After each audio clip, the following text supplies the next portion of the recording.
Welcome to Intro to 3D Design with Jaz Da Artist. I am DTM, aka Delta Tango Mike. And before we start, please check out the new Illustrator Creative Challenges with Jack Waston every weekday at 11:30 Pacific, right before this stream.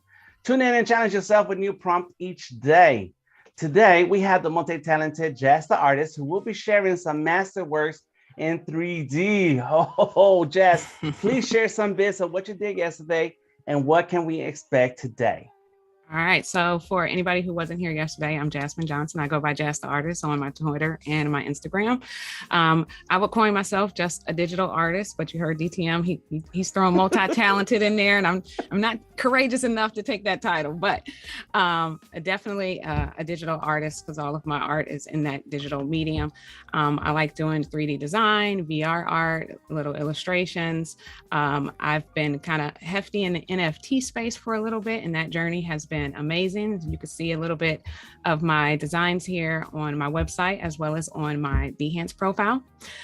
Just to share with you a little bit about what we did yesterday, we were in Adobe Stock and Stager, and we were using that in order to create some 3D designs.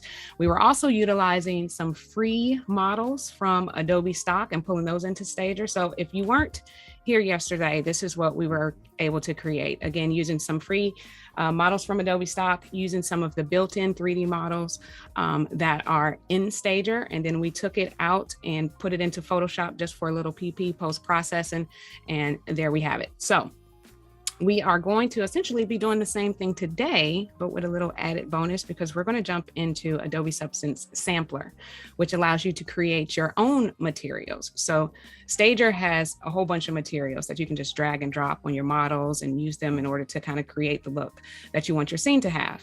But Sampler allows you to create them yourself and then bring them over into Stager. So you can really give them a unique look, feel, texture, grunge, whatever it is that you want to do. You can do all of that in Sampler. So that's what we're going to be doing today. And I think we'll go ahead and get started. So Let's go. the first thing we're going to do, we kind of did like a follow along yesterday. So everything that we're doing today, you will be able to kind of mimic it. So if you want to follow along with me today, you definitely can, or maybe later if you want to watch the replay. So we're going to use one model from Adobe Stock. We used a couple of them yesterday, but we're just going to go to Adobe Stock and we're going to use one of their models. Now, yesterday when I was showing y'all this, I was tripping because my nerves was bad because I was streaming, so I couldn't get it right. I was telling y'all the wrong thing with how to pull up these models. I completely had it backwards. I was telling y'all to pick 3D here and type in free, and that was not giving us the results we needed. Okay. Like I said, I was tripping, but you need to put free in this little filter here, and then I type in 3D. And then once that comes up, that's going to give us that kind of panel over here. And over here is where I can select 3D. And this is where you're going to see all of the 3D models that are free. And you see, we got like over 1,100 of these. And you can see all of them are free. There's about 12 pages. And so literally you can just go through, license every single one of these, because as we saw in Stager the other day, they're automatically going to link into your libraries. So you're not having to import them. They're just right there in your libraries within Stager for you to bring over into your scene. The great thing is it's not only models that are out here. You got materials. So the same thing, we're going to be going into Sampler in order to create custom today. There's a lot of them out here that you can download. And again, going straight to your libraries. We played around a little bit with the environment lights that can kind of give your scene different moods.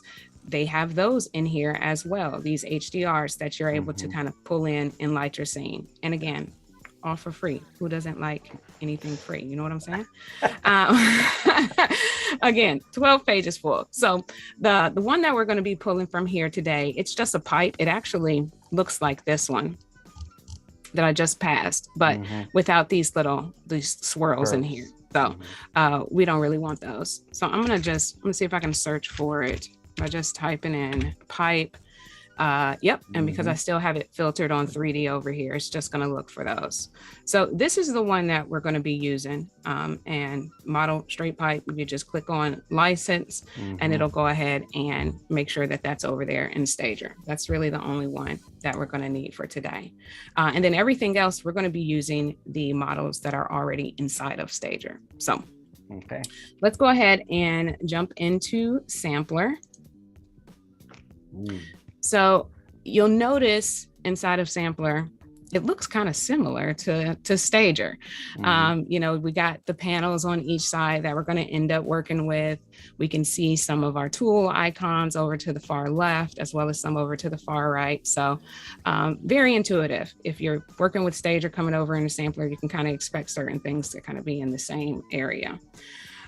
So there's a lot to learn with this software, and I probably haven't even scratched the surface, but coming in here and just playing and dragging and dropping and working with different materials, it's going to lead to so many different effects. So it's a lot of happy accidents are happening in this software. So I'm just going to share with you some of the things that I found that I think are pretty cool, and how to make some different materials. And then we're definitely going to make one that we're going to pull over into our scene later that we're going to make in Stager. So a couple of things you have in here is you have this asset panel, and it's going to provide its own material. So it gives you a base where to start from. So if you already know the material you want it to have, you know, this looks like aluminum foil type base. You simply just click on the material, drag it over, and place it on the object in the middle. And this is giving you kind of this real-time preview of how this is going to look when you add it to different models in your scene. Using the mouse button, left click, I'm able to rotate it. I can see how the light and the shadows are kind of working with it. If I hold down the right mouse button, that allows me to kind of zoom in and out, which is helpful when you're adding certain things and you want to see like the textures or how things are really looking. You can get in close. And then the mouse button kind of just allows me to move it around the scene here. You'll notice whenever you add any of these materials, you have your layers panel, which is kind of similar to what was in Stager. And you can see all of the different materials that you're adding, and they're stacking on top of one another. So if I put over this car paint, it's not replacing the aluminum foil, it's just putting the car paint on top of the aluminum foil. So any attributes or things that I've tweaked for the aluminum foil, if it's intense enough, you can actually see it shining through the car paint. So you can kind of see how you can build upon different materials in order to kind of get something custom here. So over in your layers panel, you're able to add another layer. And when you click on add layer, Sampler has what they call these filters. And I can't tell you what all of these are. Again, you gotta click on them, you gotta play with them, but there are some that I've definitely come to love and use a lot when I'm trying to create materials. But you have all of these different options, whether you might want it to have a weave pattern, if you want to simply just, you know, up the hue and saturation, kind of think of these as the adjustment layers like that you would have in Photoshop. You can add dirt, you can add moss, you can add a decal if you have a picture and you want to put that on the material. You can do all different types of things.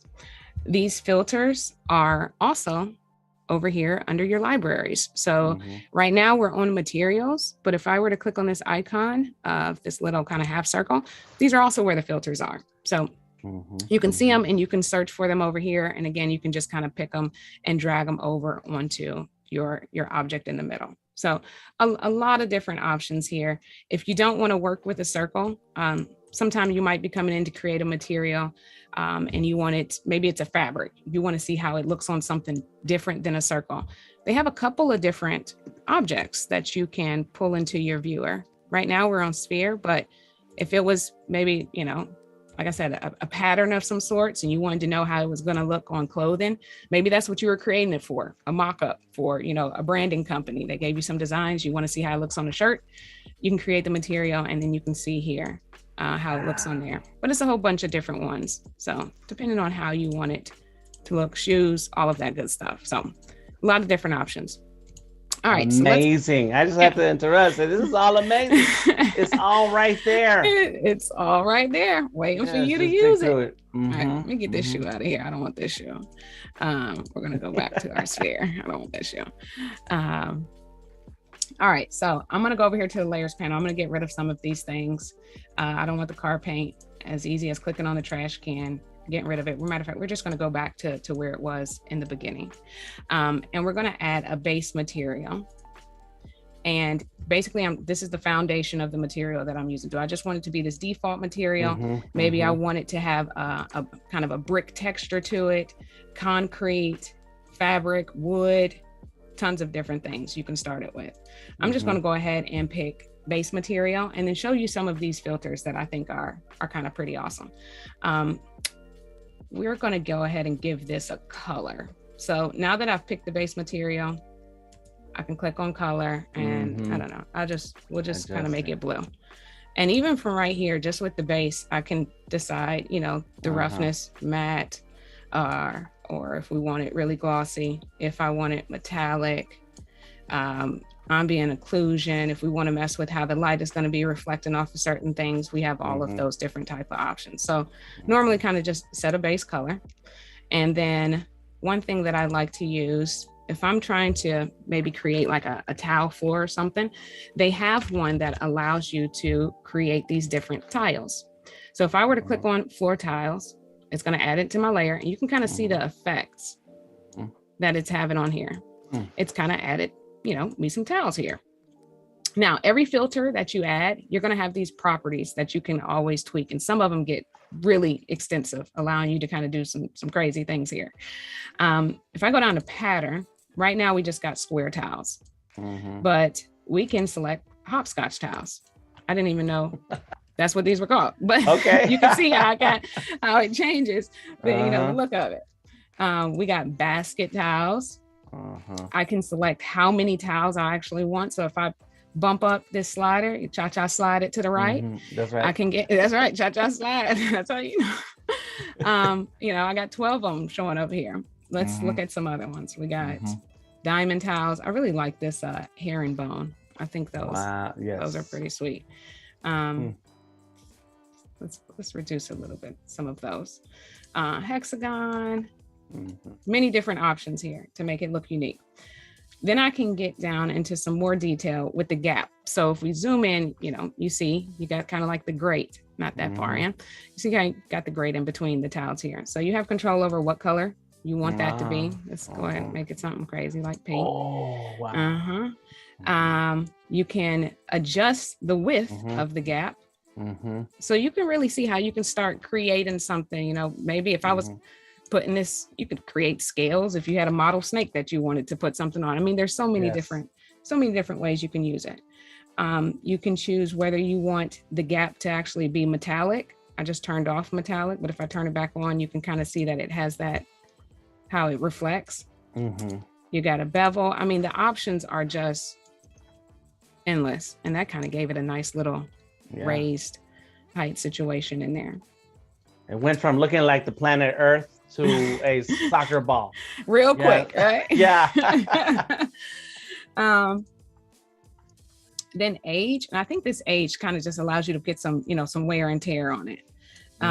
So a floor tilt looks like it's kind of changing something with it. I see the light is moving. We got dirt, and you can see how it kind of gave it this little grunge look around these edges. So super detailed. I use this one a lot. I like having these tiles maybe for the floor, wall. I don't know, I'll throw them on a model. But I think that's real simple. I mean, this took us like a couple of minutes in order to create something kind of cool like that. Another one that I also like to use is using the paint option. So if I go into, let's just change our base color to maybe something else now. I'll just change it to, I don't know, maybe like this orange here.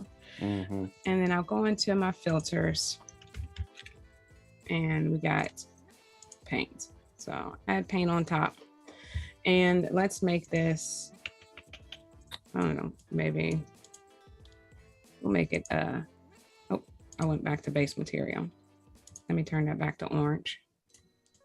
Now you can't see me changing the base material because I have the paint underneath it. And just like in Photoshop, you can hide layers. So if I were to hide this paint layer, now I can see the color of the base underneath. When I unhide it, this is what's currently showing. So I'm gonna make sure I have paint selected, and I'm gonna go and I'm gonna use this green. So same kind of parameters. I can change the roughness. This one gives me some additional things, the thickness of the paint. This peel is pretty sweet because I can kind of peel away the top layer of the paint. Yes. And it gives me this cool, little. That's real planet Earth. Yeah. That's it. That's what we live. We live if I would have used blue and green, I actually could have. Let me go back. What's this? This would have been the water. Look, there we go. That's us. We right here. That's us right here, DTM. You see us right here streaming. But real simple. And I think this is, I mean, took 2 seconds to create something that's really abstract, really dope. Put it on anything. So I got really a couple of comments from the chat. Anika is saying what's up to you, that she saw the replay and your art is amazing. Anika. Thank you, Annika. That's Annika. That's right. And then she asking, where do you suggest to go looking for substance tutorials? In the app, or do you have any other tutorials that you put together? Right here. Come That's see me. Right no, I'm now. just playing. No. Adobe Live that just aired this past year. I can't think of the lady's name, but she went into depth. So I would say go look at the on-demand sessions that were just there for Max, because there was at least 1 or 2 where they really went through using that. And I learned a lot. I learned a lot more than what I had learned just kind of being in here fumbling around. And there are tutorials on Substance 3D site. Can't tell you the exact URL, but they do have a tutorial. There's some videos that are also out there that show you how to make these materials and samplers. So I've relied on those. So very good. Yep. Go for it. And here, and like you said, here, and Steve Festus also said right here, right now. It's happening right now. right now. Yeah, here right now. Yeah. And like I said, I've only scratched the surface. There's so much more. I mean, these filters, I'm not even sure what a lot of these are. Channel switch, I don't know. I'm trying to wrap my head around what this atlas is. I know there's a purpose for it. How I use it is probably not how it was intended, but I've gotten some great results and some materials just by playing around with certain things. So still a lot to learn in here. But I think this paint really gives it a really awesome texture. I can increase the thickness of the paint. So if I have it all the way down, let's see, you can kind of, it affects how much is peeling and how much isn't, depending on how thick it is. You have the option to add some grain in there. The size of the grain. So that really kind of gives it a super cool effect as well. So many different ways you can do it. If we decide to kind of go crazy, let's add something else on top of here. Maybe we'll do, let's see what gravel does. So it kind of added, kind of, gravel, kind of some specs, gave it a little height. And then I have control over the color that I might want these to be. So we're messing up our earth here, but it's cool. And so you mentioned that on that top right corner, those are the layers. And so when you switch the order, does that also have an effect on what we're looking at? Yep, it should. So if I move this paint up on top of the gravel, you'll see the gravel is now, it's underneath it. And now if I probably go to the paint and let's see if I bring down some of this thickness. Let's see if we can get this gravel to come up. There are some things to where if you have it underneath and you make it profound enough, it will kind of end up popping through the surface. You can see at least the height of it. So we have stone size. I'm going to cover this up a little bit more so we can see if this is going to pop through here. Bring our thickness down so it's not as thick. Let me take some of this grain and let's see if we can get some of this gravel to pop up. We have control over the quantity, stone size, stone variation roundness, stone height. You can control everything. Every single thing you have the ability to control. And every filter has different parameters. Let's see here. Doesn't look like it's giving us that option. Let's kind of adjust the height here. Oh, hold on. Wait. Oh no, my eyes are stripping. It wanted to see something. It's not seeing something.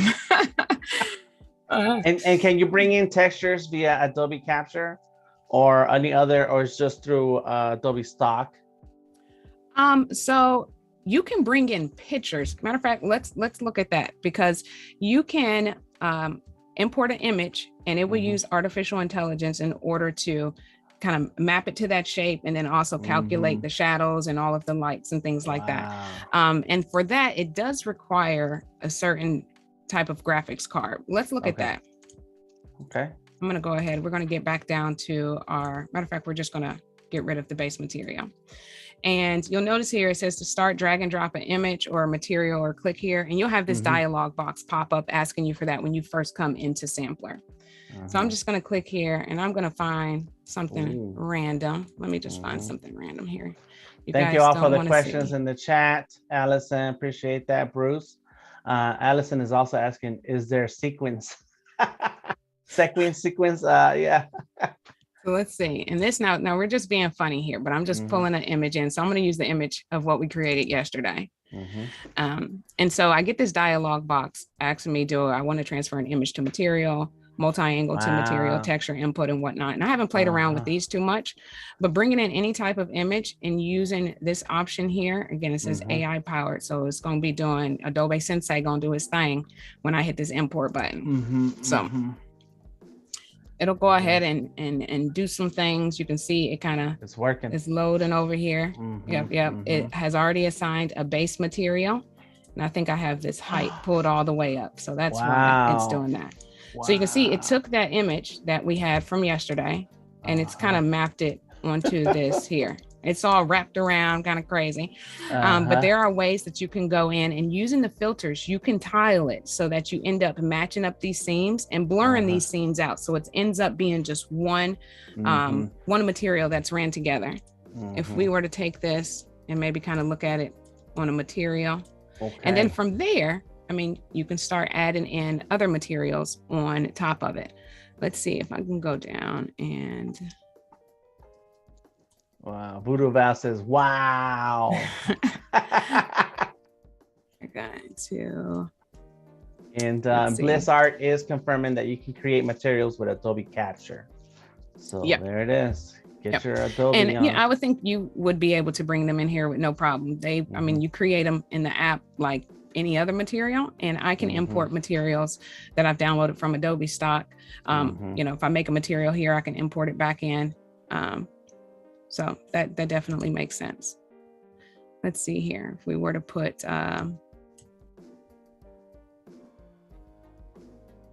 there we go. That did something kind of weird to it. So it took pieces of it, put the car paint on it.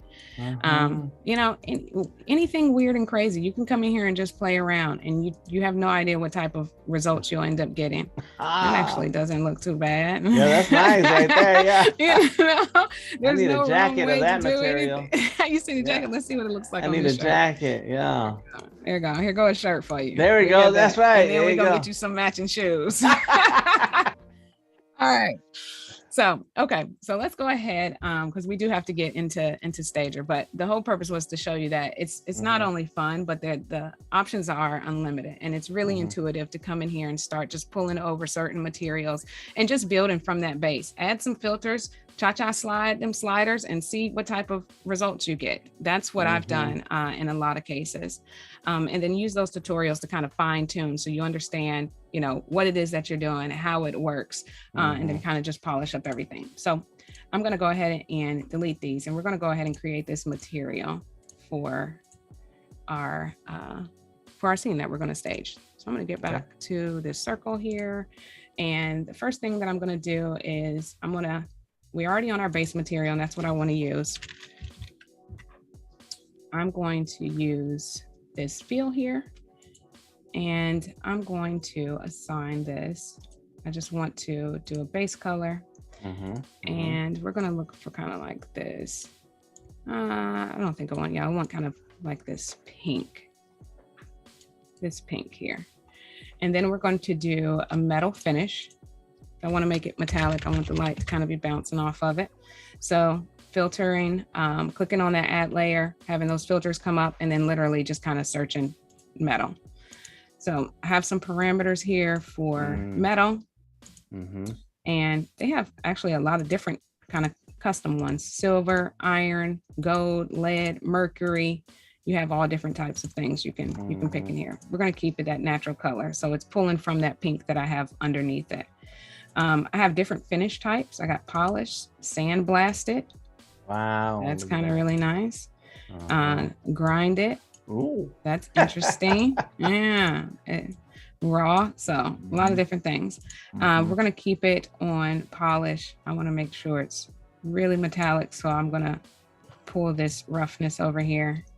And I think we'll leave that intensity. Oh, this is one thing I should have showed this. So you're able to have a mask. I'm not going to do it on this one, but it works well. I'll just show you. It's not really going to give us the kind of effect that you probably normally would want, but you have the ability to mask out certain areas of the material so that you're bringing in the material underneath, same way that a mask would work in Photoshop.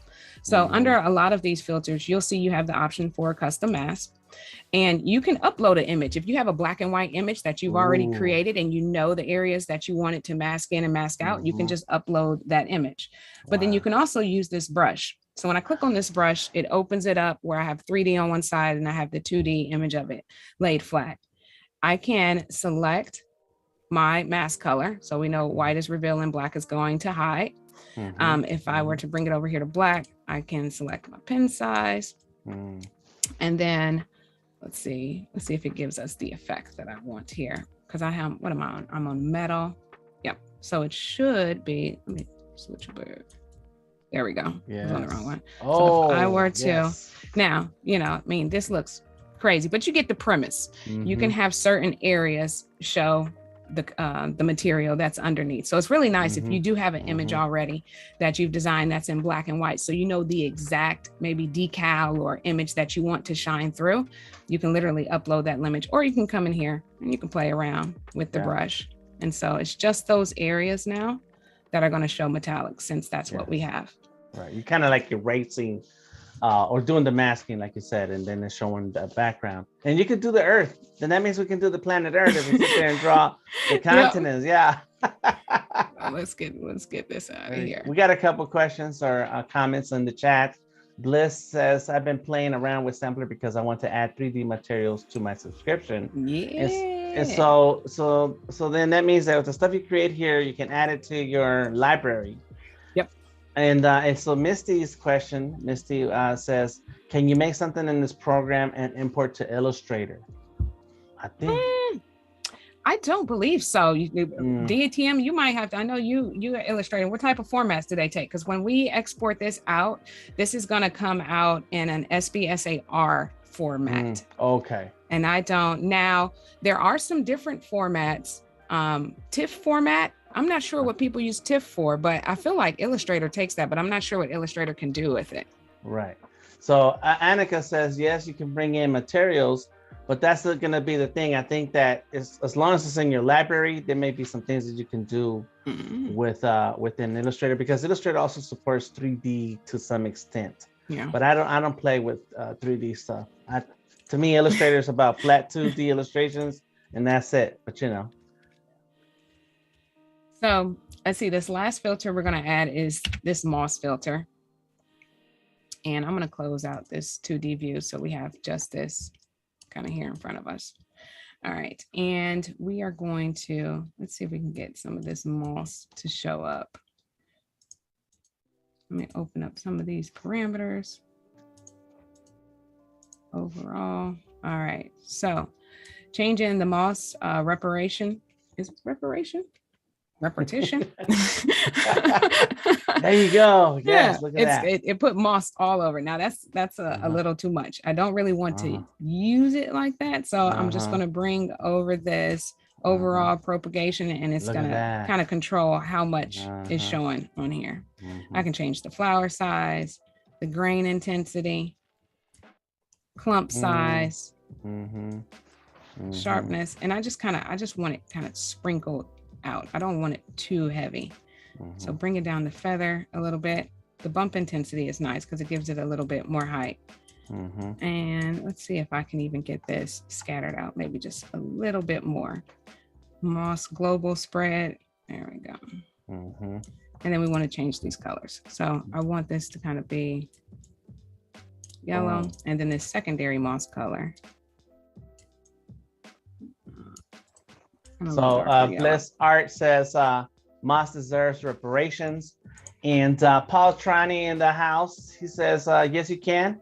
If it's a S-bar file, you can apply it as a texture to 3D objects in Illustrator. So there you go. Oh, awesome. There we Paul go. Trani has spoken. We go. Nice. Paul Thank Trani you, Paul. said it's law. So there you go. All right, it is. That's the man right there. All right. So I think we're good. This is what we're gonna do. We're gonna play with this. Let me see. Can I change? I kind of want. No, we're gonna leave it like this.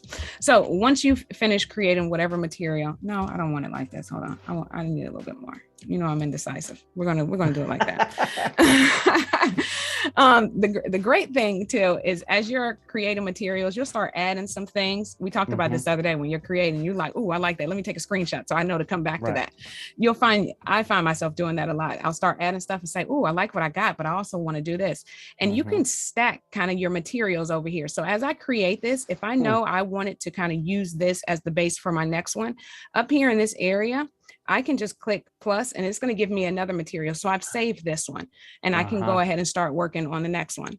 You can also come over here and you can kind of give it a name and you'll be able to name it before you export it out. So in order to export this out, you're simply going to go over here on the right. It's one of these icons. Yep. It's going to be your share icon and you're going to hit this export as.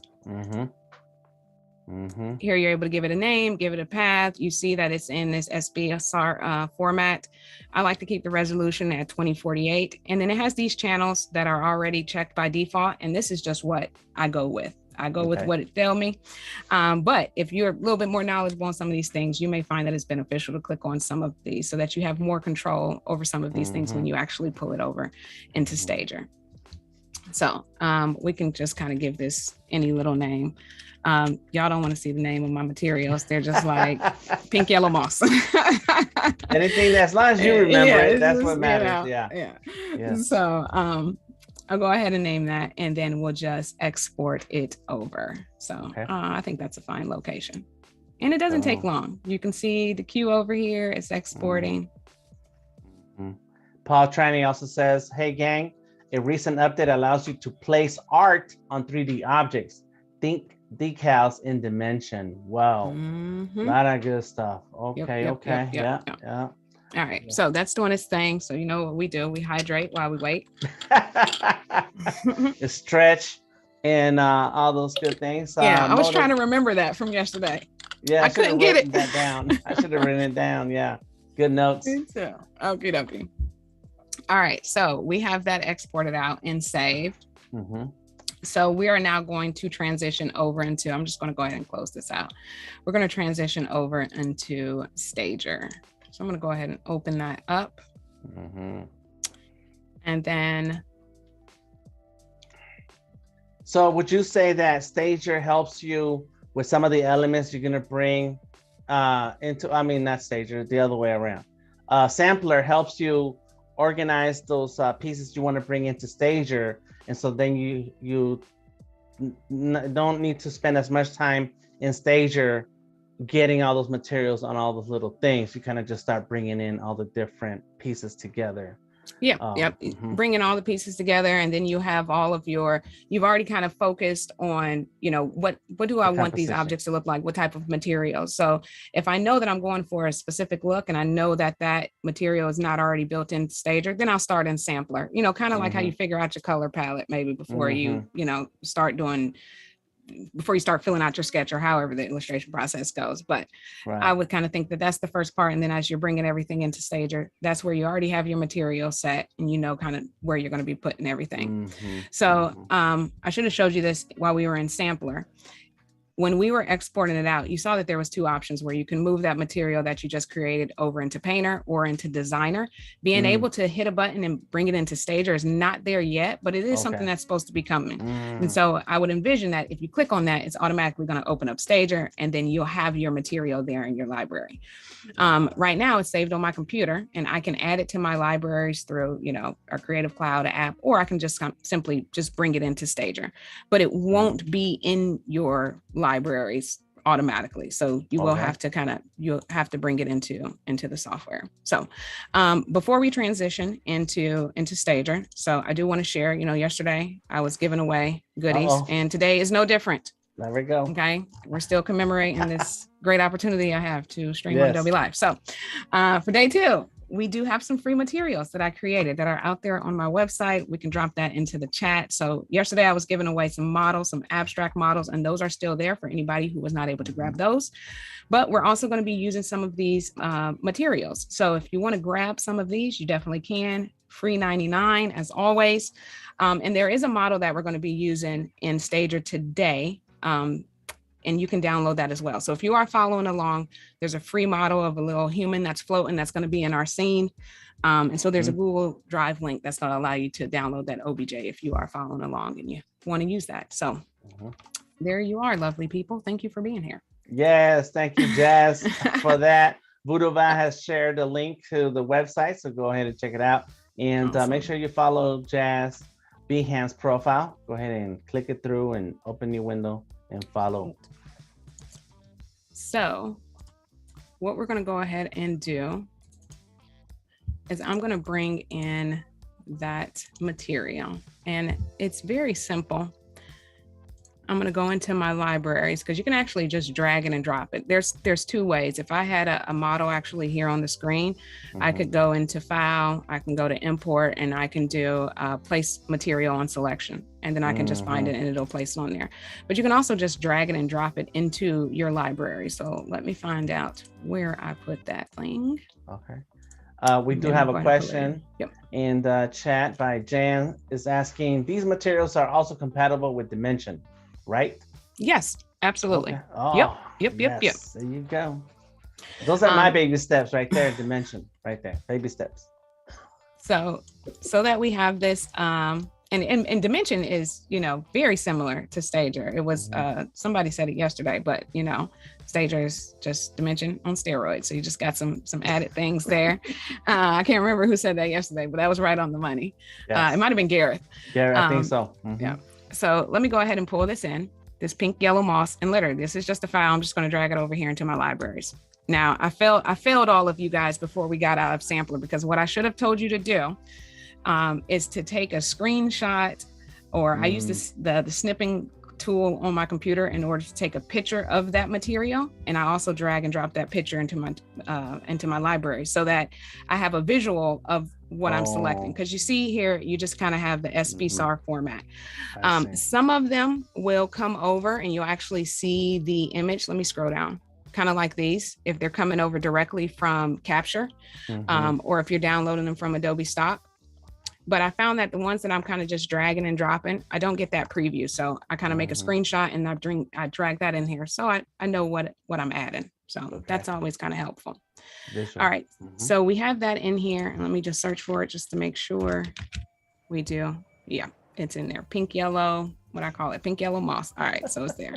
So let's go ahead and start building our scene out for this. So I'm going to pull in 2 planes. So I always like to have our base. I'm gonna actually pull in one and I'm gonna hit Control D in order to duplicate this one. And then we're gonna rotate it. Holding down that shift is gonna give me that rotation in 15-degree increments. So I can be a little precise. We'll just move that back there. So we're in our main viewport where we're pulling in all of our models and we're working with different things. The next thing was that model that we downloaded from Adobe Stock. We had that pipe that we were gonna use. So let me go into my library. And we're going to pull that pipe in just right here. So I'm just going to drag that. We're going to place that into our scene. Comes in pretty big. So we're going to hover over that square, hold down shift, and we're going to scale that sucker down. There we go. Yes. Get that in there. All right. So we talked about parametric models yesterday because those allow you to tweak a lot of different settings. We talked about how to identify those. They got that little line icon here on the icon that lets you know that you got those different settings. We're going to get these stairs. Let's see. Matter of fact, we're not going to do the stairs just yet. Let's get this lamp. We talked about this lamp yesterday that has the wireframe. So if I bring in this lamp has a couple of pieces, and we're going to bust this lamp apart because I don't want to use it for what it for what it's supposed to be used for. I want this base and I want this top. So if we look at the scene, it came in as a group. And I want to be able to select some of these things very individually as I'm just clicking on them in the viewport. So that's where I break this group apart. And the shortcut is Control-Shift-G, or you can go up to, I think it's Object and Ungroup. Okay. And that's going to take everything out. Oh, it might be nested into multiple groups. Yep, it is. So there was a group inside of a group. So do it one more time. There we go. Oh. Everything's out. So now if I select just this shade, it's not going to select the whole thing. And that's normally what it would do if it's inside of a group. So we have this shade here. We got a couple of pieces. We have this base, you know, that can be used for something kind of funky. You know, I'll figure out where to put that normally. We have this base. This is definitely what I want to use. This is a cage to me. It's not a lamp base. Right. And then anything that we're not going to use, we can just get rid of. So I do want the shade, and everything else can kind of go. So we're just going to click on that. We're going to delete these. Wow. All right. Gone. So get it out of here. Right. So we're going to take this little wire basket here. We're going to line this up with our pipe. And we're going to go ahead and set up our camera view, because I like always being able to switch in between. We talked about how the camera view, that's kind of like our main shot. That's going to be what we're rendering out. And I want to make sure all of these little adjustments that I'm making is going to be in the frame before I start kind of fixating over how everything is looking in the viewport. So let me go ahead and click this add camera. That's it. Okay. And that's going to be our frame. Now I want to change the dimensions of this camera. So I'm going to select it under the scene. And for this, I want it actually 1080 by 1920. So switch these out. We're going to do kind of this long shot. So I'm going to want to zoom in here. And I'm probably going to end up scaling up this so that it's a little bit bigger. Let me make sure I'm on the right. Go under transform and scale it. Oh, I don't have no options right there. Let's see why. Oh, because I locked it. That kind of throws me for a loop. So if you lock something over here in the scene, you notice I don't have that gizmo. I don't even have the option to transform it here, which makes sense because it's locked. I just got to remember that I locked it. So now I have my gizmo back. I'm going to scale this up.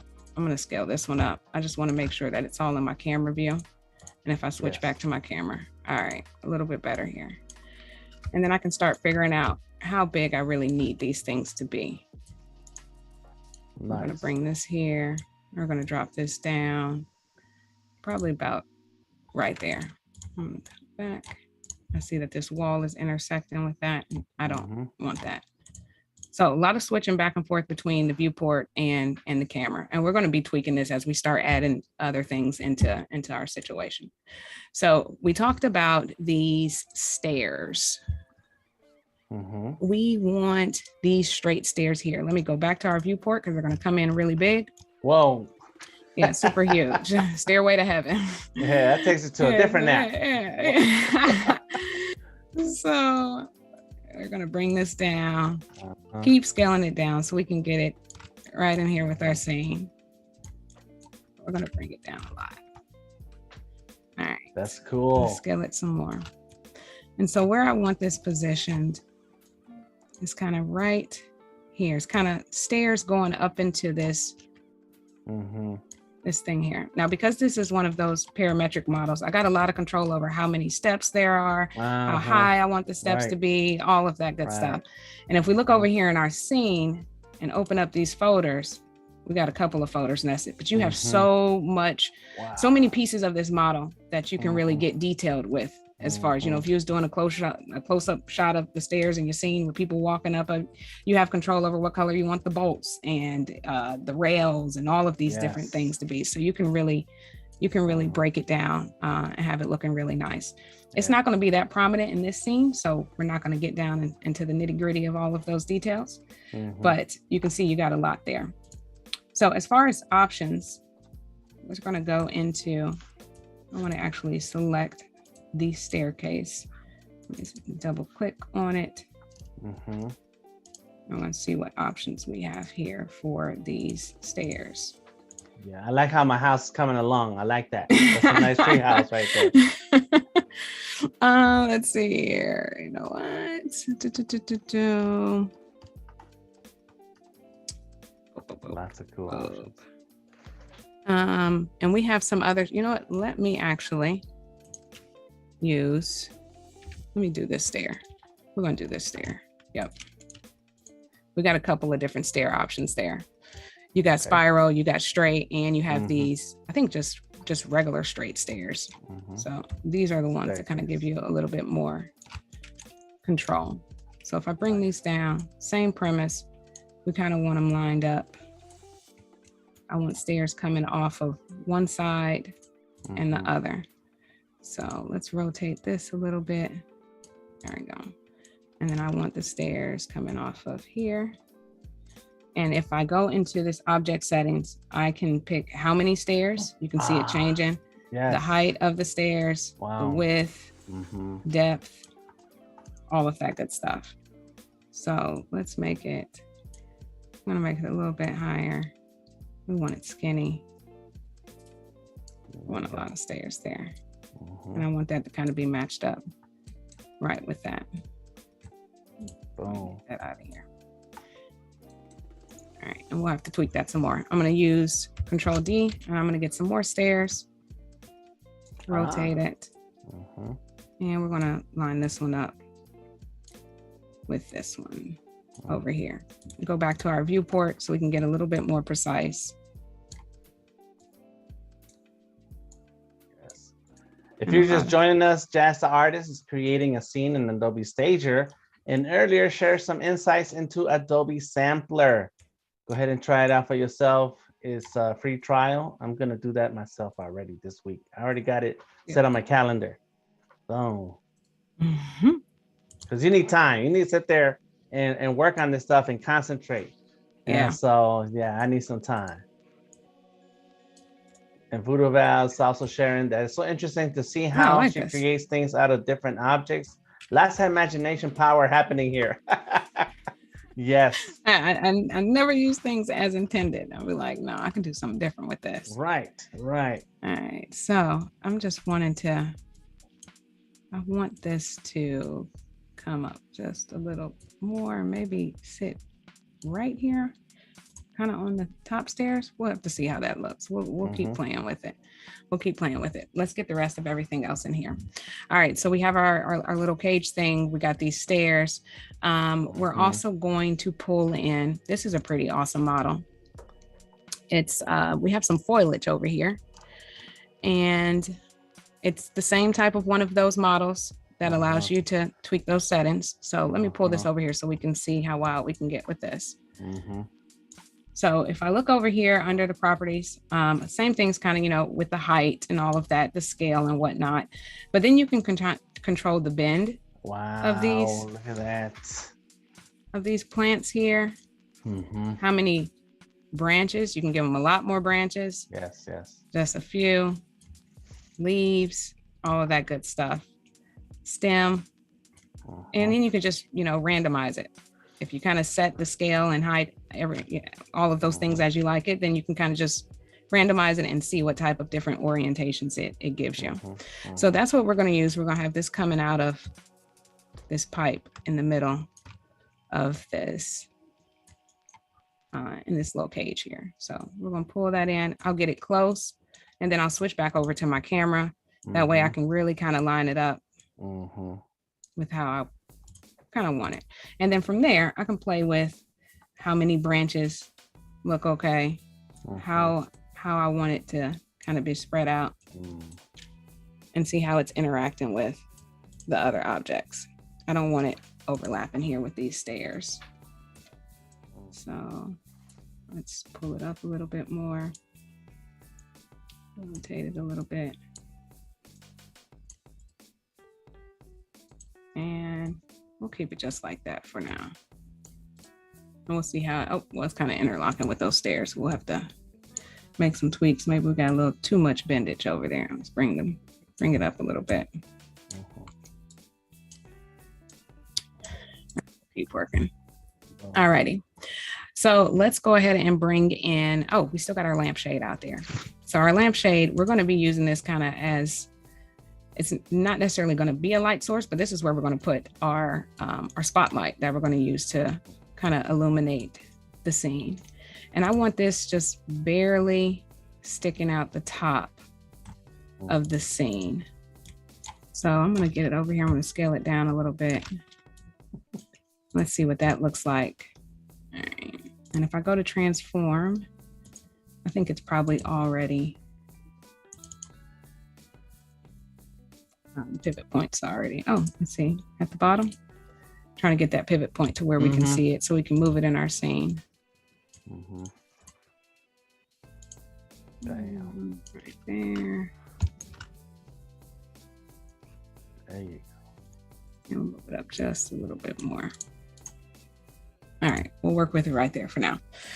Okay, so then we have that model that I've given everyone access to that's on the site. I'm gonna go ahead and bring that in here. And same thing with materials as it is with models. You can just drag and drop them into the scene from off of your computer. Or if you wanna upload them into your libraries, you can definitely do that as well. I'm just gonna go, let me get back to our viewport so that when it comes in, we can see it. I'm gonna go to import 3D model. It's gonna come up. Y'all don't want to see how in disarray all of my files are. You know, you already know I don't name my layers, so you know my file management has to be horrendous. Y'all not gonna make fun of me. Okay, so I'm gonna go ahead. Today I will remind you to save. Make sure you save this file too. Yes. You know, okay. So as since soon we're as in we files, pull this in, we are going to save. All right. So our model is in here. Let me go ahead and do that right now. Boom. And we are going to, I'm just going to save it somewhere. Somewhere. I didn't even call it the right thing. I called it a live too, just something quick. All right. So we have our model in here and we're going to go ahead and scale this little lady up. Okay. All right. And she's going to go right here in this cage. That's where we want to put her. She's kind of, I don't know what she's doing in there, but we'll figure it out. So I'll switch back to my camera. She's dreaming, she's floating, she's whatever she want to be doing in there. Wow. And I just want to make sure she's lined up correctly in there. And I'll keep switching back. So, right. Okie dokie. All right. So the other thing that we're going to use over here as a part of one of the built-in models is there's a can, a Coke can. It says can wet. Let me go back to viewport. We're going to click on that, bring it in. Okay.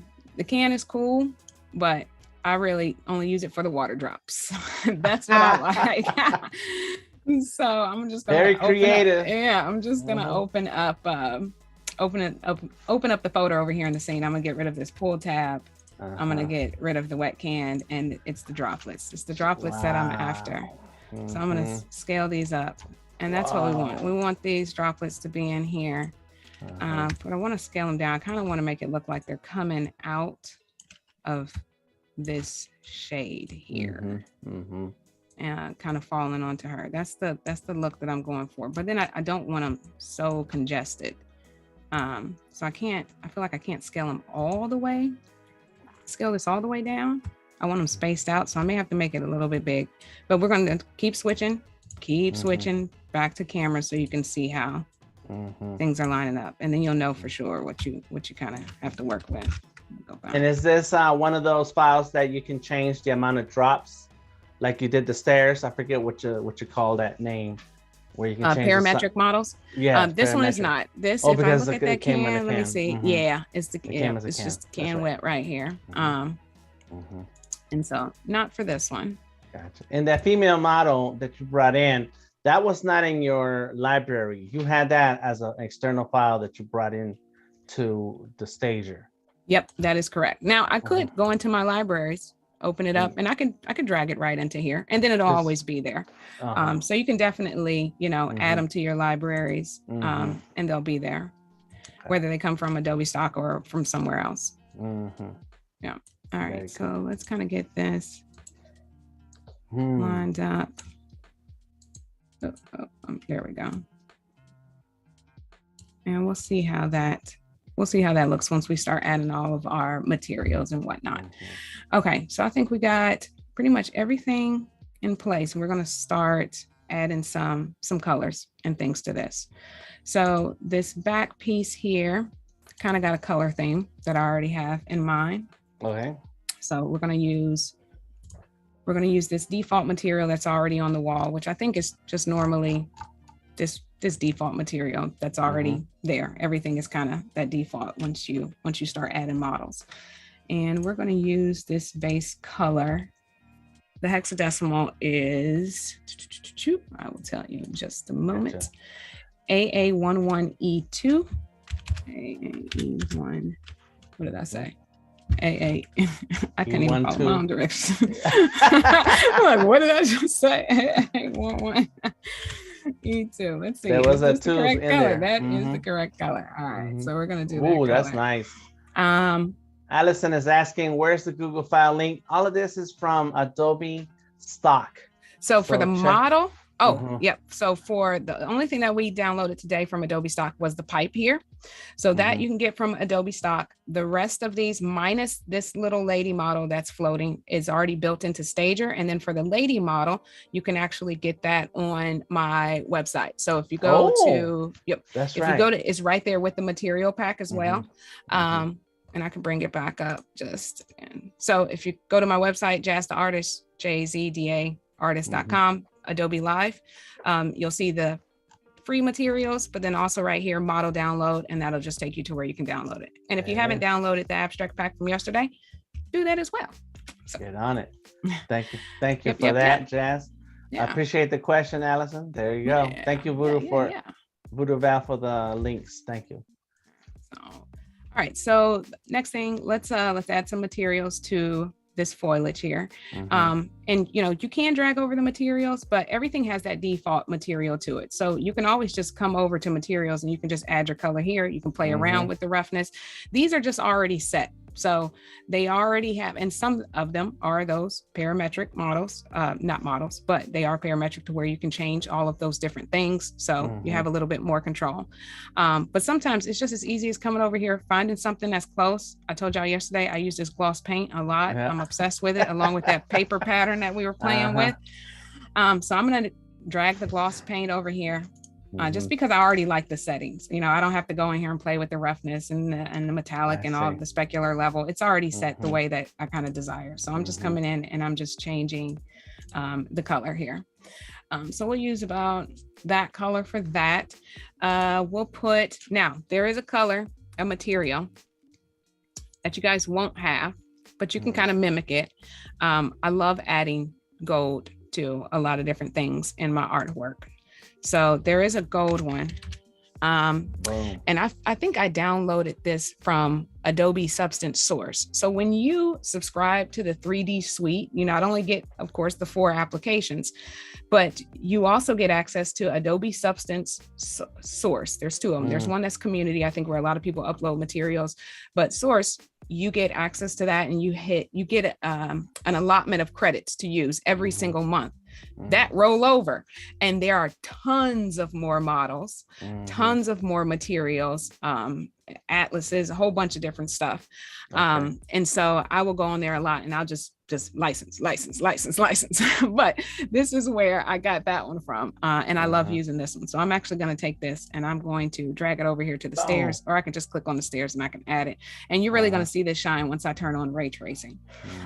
But if I look over here under materials, even though you don't have the material to drag over it, you can kind of get close to it. If I click on this gold color, you can see this is what the hex code is. So if you use this hex code FFE29A and, let me get back, put your gold roughness on 0.11. You won't have the rest of these, like scratches, patina, intensity, but you will have the ability to change the roughness. So that'll kind of get you close to this material. There you go. I think I'm also going to drag it onto this wire here. And once we turn ray tracing on, we can see how everything is start kind of matching up, and then we can make more tweaks, change colors as necessary. You really don't know how it's going to hit, how hard it's going to hit until you turn that ray tracing on. So I normally sometimes I'll work with it on, but then other times I'll just put all my colors and everything together, and then I just pray when I hit ray tracing that it all comes together and it looks great. Right. If you don't, you're like, all right. So we're going to put, I'm just going to throw this metal on the floor, but I think this is where we're going to end up using that material that was created. So with the material pack that you downloaded, you'll see that there were some other ones in there. You can easily use those, and you can throw those onto anything in the scene. But we're going to see how that material we just created in the sampler kind of works here. Okay. Got a quick question here. Yep. Allison Thomas is asking, can you bring Optitex 3D clothing designs into Stager? I don't know what that is. Have you ever heard of that? No. And I think, so the answer would be file types. As long as you have the correct file type, you can bring anything into any of these applications. So let's see. If I go to import, and I'm assuming it's a model. Let's see. So when I open up, y'all gonna see my files. OBJ, FBX, DN, SSG, STL, SK. I mean, there's a lot that's there. I don't know if any of those GLB, GLTF, USD, if those are it, but you got some options. So yeah, that's options. And that model you shared with us, Bruce is asking, did you make that model yourself? I did not. I told y'all yesterday I can't do no human anatomy. I'm not in the model. No, I did not. Yeah, I use an application called Dash Studio, and they have a lot of models that allow you to pose them however you like to, and then you can export them out. And then I pull it into Blender to do some other things to get it ready to kind of be staged here in Stager. So there you go. Now, yes, no, not there with the modeling. It may not ever be there. I don't know if I might want to model a box or something like that. The human body. I think I'm gonna let y'all model it, and I'll buy it. There you go. I'll buy it. I'll be a patron of whoever is out there modeling. All right, so let's go ahead. I'm gonna throw. What do I want to put on this lampshade? I don't think it really makes a difference. I don't want it red though. I'm just gonna put something on it just so that we have it, but I don't think we shouldn't see this too much. I even probably want to move it up. And these water drops, we do have water, but you can also use glass. It gives it a little different look, but we'll use water and get that right on there. Alrighty. I know the other thing that we're going to want to use, a spotlight. We used area lights yesterday in our scene. So going back to the viewport camera, over here under our assets, if we click on light, we have all of our physical lights we can add. We got our environment lights and whatnot. Spotlight is what we're going to use because we are going to tone down the global lighting and our environment lighting. And I want this light to shine back up a little bit, kind of right through this lamp here. And also what's really nice, you can quickly switch your camera views if you want to look front, back, left, right. If you hold down, I believe it's Alt. I don't use them as much as I should, but they can be super helpful. Let me see. Yep. Alt 1 is top down. Alt 2 looks like it's from the left. Alt 3, you can kind of just go through all of the numbers, and they'll just quickly switch your orientation to where it might make most sense for you to kind of work. So I'm going to scale down. Let me see. I want to change the radius of this. Let me go to my spotlight under scene, and I can change the angle there. Now we might end up bringing that down. We'll see how it works when we turn on ray tracing. All right. So let's hear. We're gonna see what ray tracing does, and we're gonna turn down. That looks beautiful. Did I save? Stop. Stop. Looks 2-bit. Looks like we're playing Atari right now. Minecraft. Let's see. I'm gonna turn it off. Turn it back on. Oh no, wait. Let's save. Yes. Let's save. When it starts going crazy, that means you need to save your work. because you don't know what's going to happen. All right. There we go. So it's just taking its time. Yeah. It's taking its time. Which is a perfect time to remind everyone who's watching this on YouTube to come on through to behance.net/Adobe Live, and we'll be able to see your chats, your comments in the chat. So go ahead and drop a comment, question, or suggestion in the chat here on Behance. Boom. Yep. All right, so let's start. We got our environment light that's pumping out there. We're gonna bring this down a little bit. I want to take this spotlight. I want to give this spotlight a color of 23D4 AA, like a nice little teal color. And then let's make sure, may have to move it, put the exposure up. Let's go back to our viewport here. Bring it down, change that angle, and let's see if we turn global lighting all the way off what we get. All right, that's nice. That's giving me some of the effect that I want. Go back to this spotlight. Ooh, wow. You see I like turning the lights off in my scenes. I don't, I really do kind of like that. And I want it to, let's bring it down a little bit more. See if I can change the pivot point. No, I don't want it at the top. Let's go back here to viewport, move it down some more. I really want it to illuminate this lady here. Let's go, and I want to get some different color, try to create a nice little gradient on the back of this, on this wall here. And so I'm going to add in an object, and I'm going to use the object to emit some light by using the emission shader on it.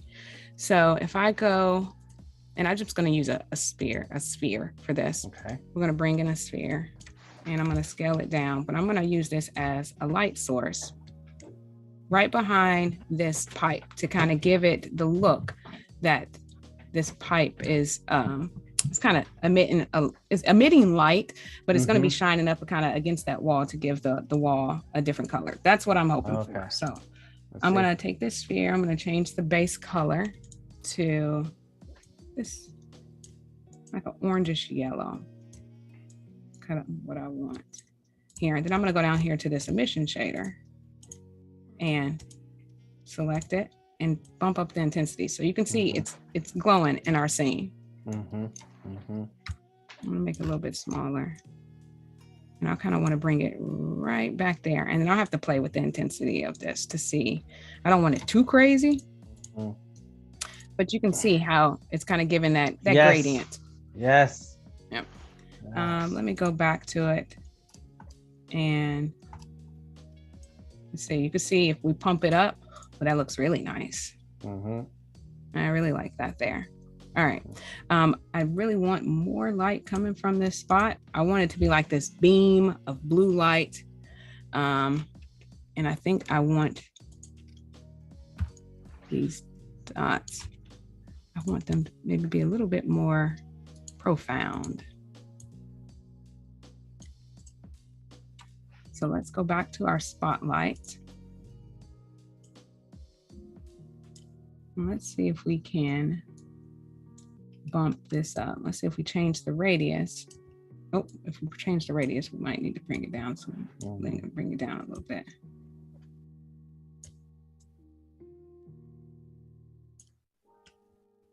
And you're working fast because you already know what the tweak is going to do. So you don't need to sit there and watch it. You just move right along. Like for the sake of today, I was like, you know what, you need to have your ducks in a row because you're gonna start off in sampler. We got shorter time than yesterday, so don't be playing around, Jazz. Okay, so I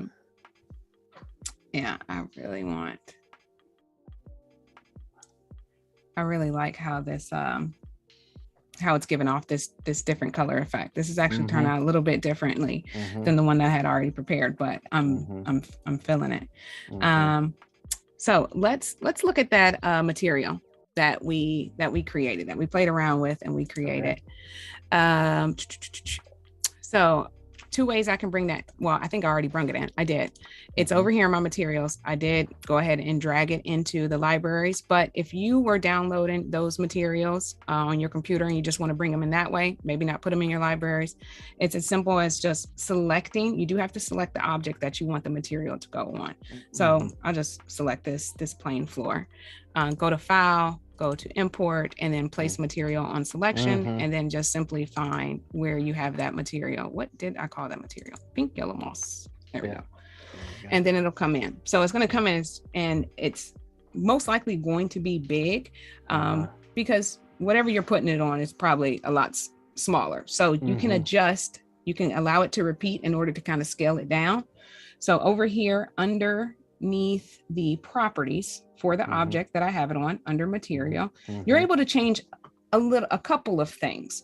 You're not able to have the same settings that you would as you were in sampler, where, you know, I could change the pattern and the moss, how much it was spreading or wasn't. You do all of those things in sampler, and then it kind of, once you export it out, it's like seals it. So those things are constant, but you do have the ability to change the offset, to repeat the pattern, the resolution, things of that sort. Okay. Cool. I always like to bump the resolution up because I exported it out as 2048. So I'll always bump it up to there and then repeat. So I'll take this and kind of however I want that pattern to reflect on the ground. I didn't want it as big as what it was. Offset a little bit, rotate it. Folks in the chat are excited. Allison, Bruce, Odari said it's popping, it's fire, and Jaz is making magic. This is awesome.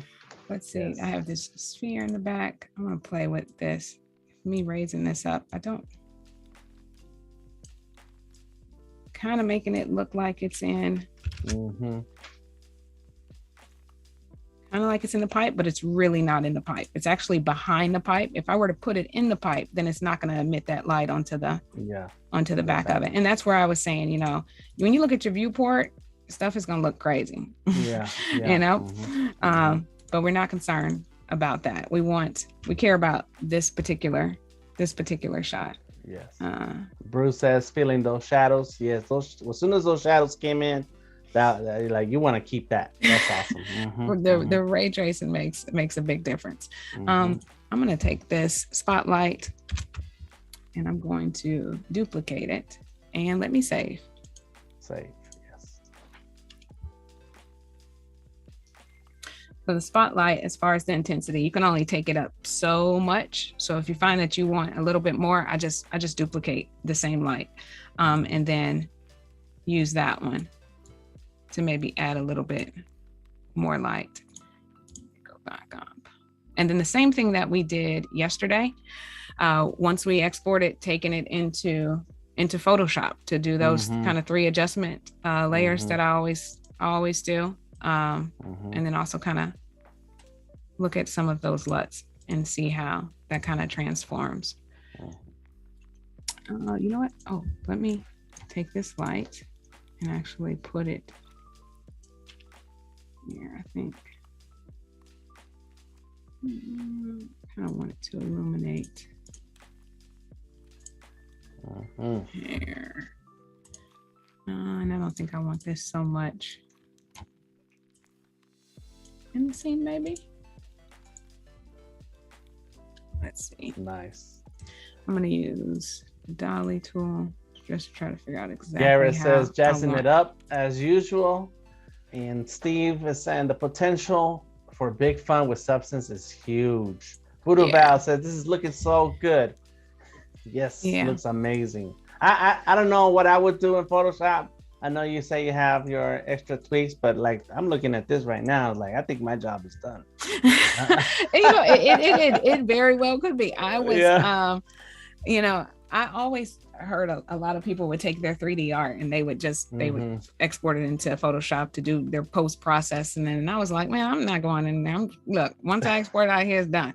Done. And then I did it one time, like, oh, I think I was working with something, and either I didn't tweak it the way I really wanted it to be, so I brought it into Photoshop to kind of make some little tweaks or to lighten it. And then I was like, oh, I could see why people bring their artwork in here and do a little extra to it. And so now it's a part of my process. Yeah, that's it. So I'm gonna play around with these little leaves here, and I think I want to. All of these are green, so I don't have the ability to change like the different leaves here. So what I would do is I would just Control D, create another set, and then kind of change the color on that, and also change the height so that you got some that are a little bit shorter, and then you have some that are a little bit taller. Yeah, a little bit taller. Yeah. Offset. So, and this is probably where I should be naming my layers, because now I don't know which foliage one is which. So we're gonna put, mark this day, y'all will never see this happen again where I name a layer. I'm telling you, okay? That's it. This is it. We converted Jaz Da Artist to a layer naming artist. All right, so we got this top one. And let me come over here to object. Let's take some of these leaf amounts down. Maybe up the height. I don't want them going too crazy. I don't want them intersecting with the lady like that. Let's bring them in a little bit, and I can turn ray tracing off. Sometimes it's kind of difficult to see. If I turn ray tracing off, we need to put our environment lights back up so we can kind of see what we're doing. Oh, turn our global lighting back on so we can see what we're doing. There you go. And Bruce is saying, snapshot quick. We gotta capture these scenes right here live. Yes. So let's see. Maybe rotate this one a little bit. Let's give this a different color. Maybe we'll change the color altogether. I don't know. We'll see. We'll see how something looks like that.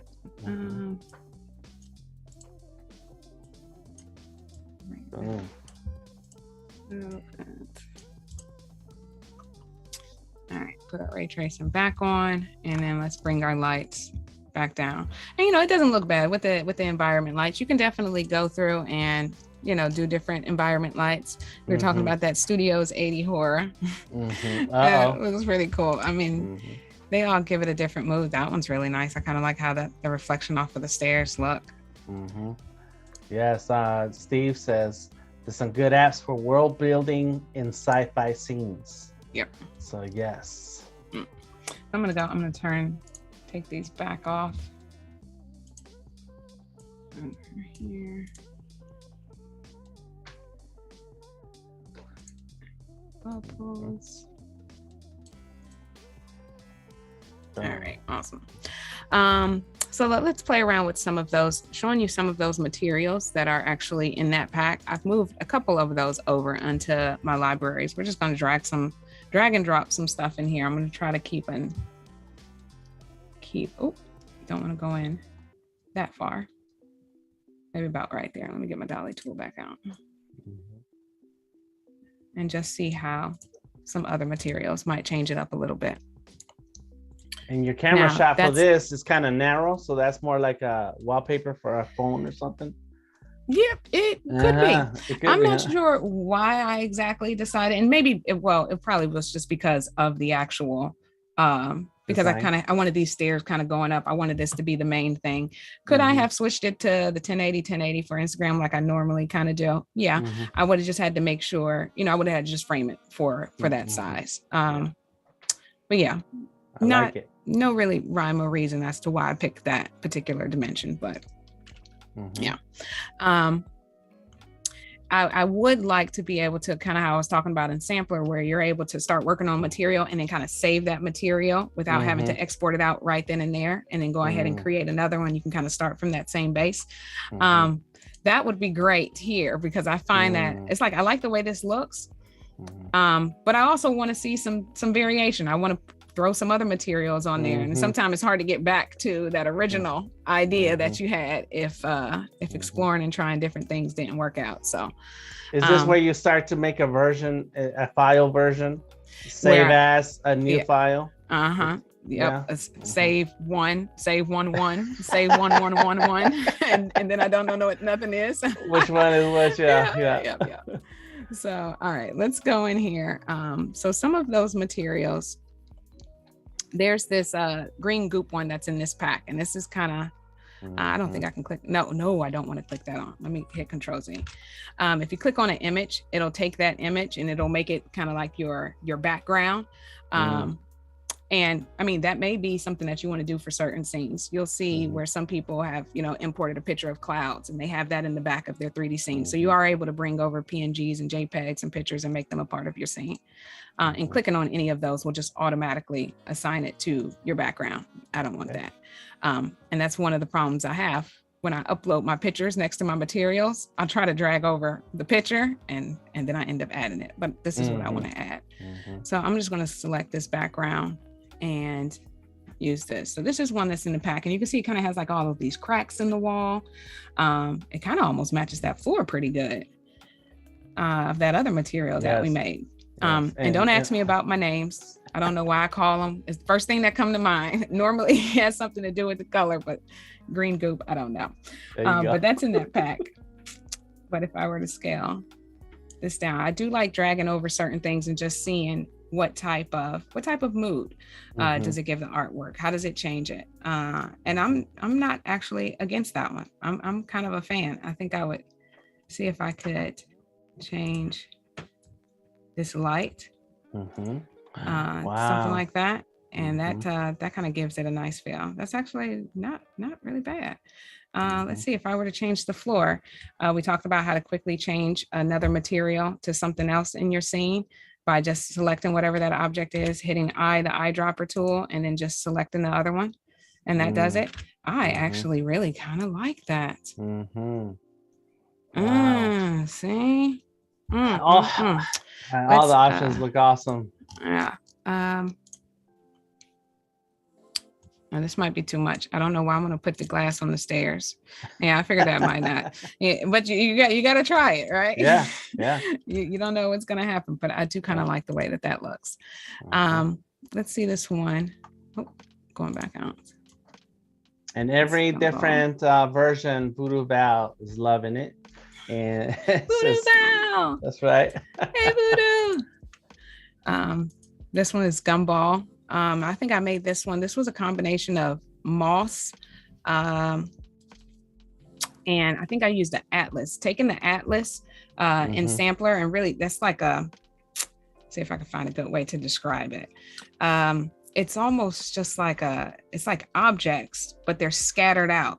And I think I don't really know what they use atlases for. I see them on Adobe Substance Source, and I don't know, maybe somebody in the chat knows why they use atlases and whatnot, but they do be putting them on 3D materials, and they change the height and displacement of it. And it really kind of makes it look like, if they're rocks, that they're really sticking up out of the ground and things of that nature.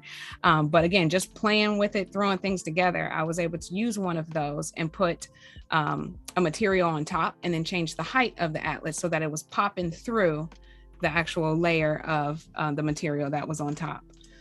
So that's how this little gumball one was. But I think I really like this.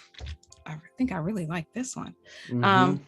We're going to go ahead because I know we're getting close. We're getting close, right? We're getting close. 10 minutes.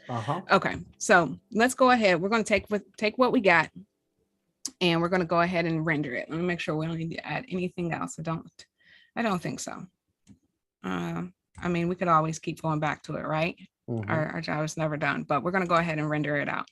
So going over to the render tab, we talked about this yesterday. Any of your camera views, you're going to see those over here in your export settings. So sometimes, depending on the artwork, if I want a close-up shot, I got one from here, maybe I want a shot from all the way back here, I would just add those as different camera views. So we already have this one, and by clicking add camera, I've now added camera 2, and this would be, matter of fact, I changed camera 1. Let me go back here. Change this to camera one. Oh, that's kind of close, but I think I kind of like it like that. You like it like that close or here? Hold on, wait. Let's see. Which one? Here? What y'all say? What do y'all think in the chat? You like it close up, tight close up? That I like that. I myself do like that because you don't know what's in the rest of the setting, but this is right here. You kind of focused. Yeah. Yes. Yeah. Yes. Voodoo Val says I'm literally screaming at my screen. Yes, this is awesome. Oh, Bruce is saying save. You can't save enough. So let's do save before we render out. Okay. So I think we'll go with close. So that's this camera. And if I go to camera 2, I can maybe pull this one back. If we had it scaled to a way to where it would fit, but just showing that we can have different cameras. If I add another camera, let's say, if for some reason I wanted it to be like this from the side, I could. Yes. And so as I switch to all of those cameras, they're showing me all the different orientations that we set up. Yes. So when I go to the render, I have all of those over here. And it's great if you name your cameras, front, close up, far away, whatever. You can change the dimensions of them as well and click on all of them and then render them out. I'm just going to do this first one, which was the original camera. I normally change the resolution to 300. We're going to leave it on 72. But then I also would change this over to high or ultra. And we'll just leave it kind of on medium. I think somebody asked yesterday about, does it render out in layers or passes, I think. Yes, and the way I understood it was when as far as exporting as a Photoshop file. Oh, yes. as a Photoshop file. So let's try that this time. We're going to do the PSD, and I think you can even click both of them, and it'll give you both. But we'll go ahead and do the PSD one, live too, and we'll just go ahead and hit render. And it shouldn't take us that long since we use 72 resolution and medium, so we'll see, but the dimension is a little bit bigger. Yep. And this is exactly the point, the question that Steve is asking: how memory intensive is this app? Your computer is handling all this really smoothly. Is your computer a beast? And yes.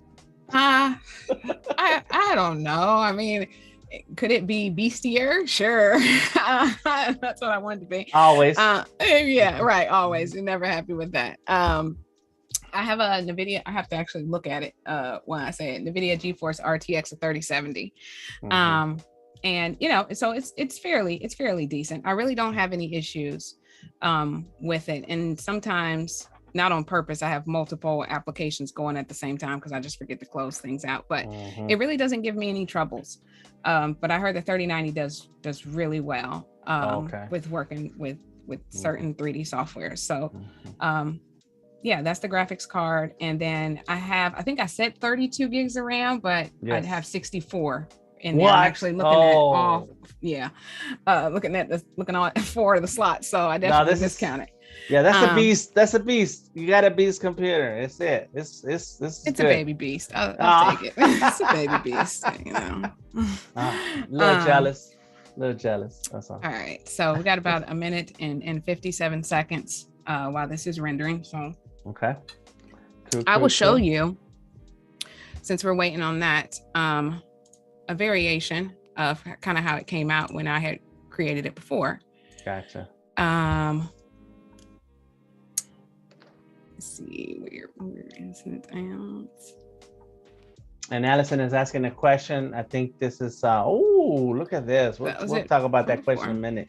Look at that. What? And there's a different variation of this is after it came kind of out of Photoshop. You can probably tell that the grain is on there because I told you how I'm feeling grain as of late.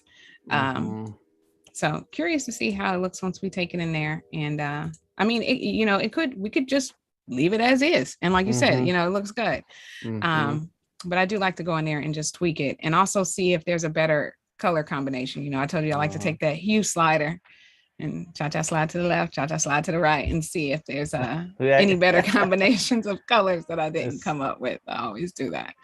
So now you can see the water, the drops, the dew, the can is how it's floating in the air, and that's really gives it a nice contrast from the background. The green shadow. It's beautiful. All of it is amazing. And everybody in the chat is going crazy for it.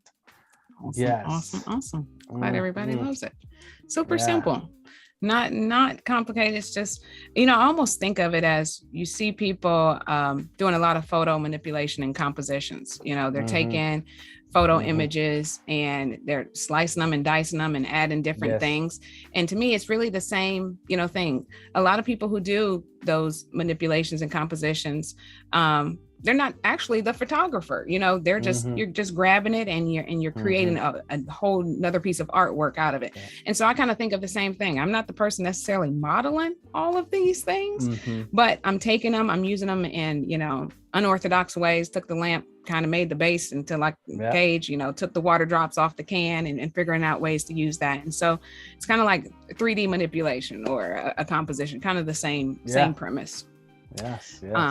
But as I started kind of down this road of just playing around with Dimension, with Stager, it did birth that motivation to say like, hey, I do kind of want to learn how to, again, not human anatomy or the human body, but, if there's something that I can't find, I want to at least, maybe I could learn how to model it. There's been cases where I have looked on the internet to try to find a model and it just don't exist. Right. So I pull up a reference and I pull up some tutorials and I start trying to figure it out. And that has just allowed me to be able to even create more things, because now I can even modify some of the models by taking them into a different software and manipulating them to my liking and then bringing them back into Stager if they don't completely fit my idea. So there you go. Full it has control. It's gotten me on that wavelength. Nice. We're going to pull up the artist spotlight. It is time for the artist spotlight. If you would like to be considered for the artist spotlight, please don't forget to submit your recommendations for creatives to highlight for our next artist spotlight. And you can add your recommendations here in the chat.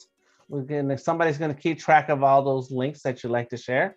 So please go ahead and drop it in the chat anytime you're ready. And there we go. Today's artist spotlight is Kyle Johnson.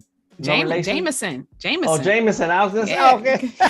Kyle Jameson. You trying to make him my brother. I was going to say, this sounds like it's made up. Okay, no, there you go.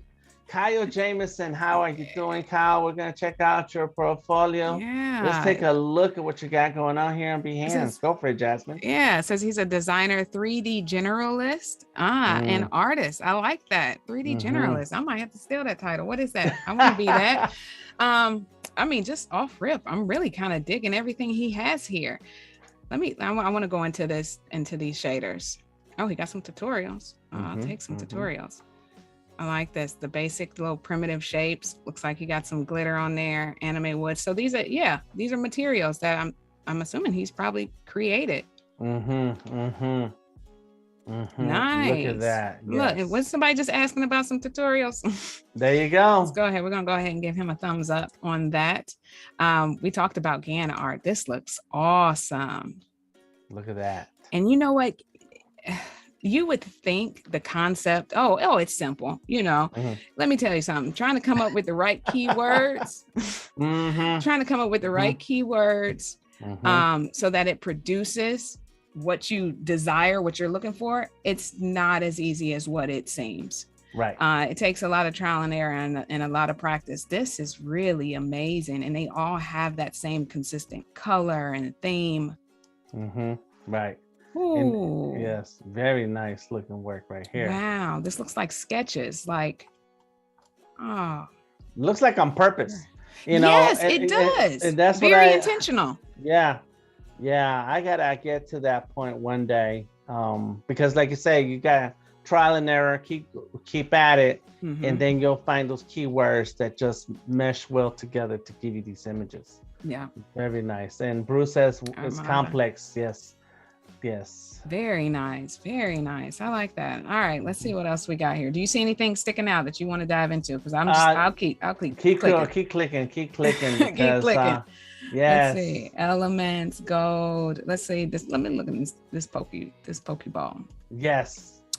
We just started back playing Pokemon. Me and the kids and my husband. We were. This is really nice. I wonder if if he modeled this. Even how it's staged is really nice with the lights, you know, the close up. I mean, look at the detail. If he did model this, this is very impressive. Very good. But even just great application of the different materials. It makes it look very realistic, like you're actually looking at something on the table right there. Yeah. All right, let's look at this. Infinite granite. All right, we got a little video. Can we play Kyle says that they maybe did model animation that as well.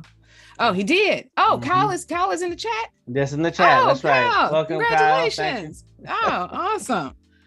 Oh, so do you do animation as well? I see we got a video that I just played. That looks cool. Okay, so maybe I can't take the title 3D generalist because this is beyond me. Kyle, you got that title. You modeling animation. Yeah, okay. I'm just gonna stick with the digital artist. Primitive strands. Look at that. Nice. And you know I'm always a fan of something abstract. Yes, very nice work. And Kyle, feel free to add in extra information in the chat about what we're looking at. Yeah. Yes. You guys got to go out here and like his profile, follow. Matter of fact, let me hit that. Yes. Follow. There we go. Notifications. All right. Microsoft Design replications. Look at that. Nice and clean.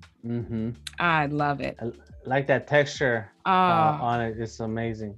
Really smooth. Nice and soft. That's just clean. Clean. I've really started to become a fan of minimalist kind of art designs and things of that nature. That is really nice.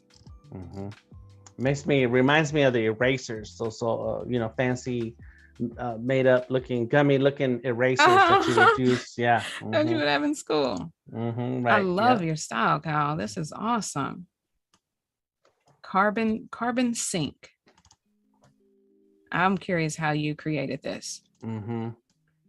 What is this material? What is this? Is it a model? I'm curious here.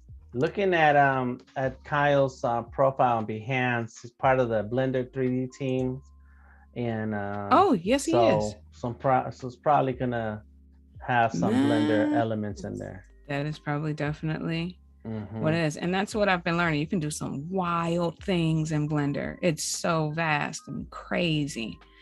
Heck of a learning curve, but it seems well worth it. The things that are being produced out of that software.